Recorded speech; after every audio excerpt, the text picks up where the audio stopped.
Hello दोस्तों, आज मैं आपको बताने वाला हूँ लैमोक्स 500 कैप्सूल के बारे में। ये आपको किसी भी मेडिकल स्टोर पर आसानी से मिल सकता है।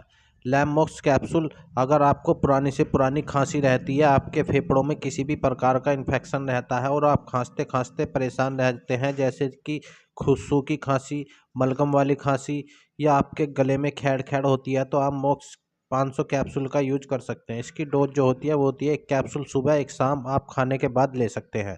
अगर आपको वीडियो अच्छी लगी हो तो प्लीज़ हमारे चैनल को सब्सक्राइब करें।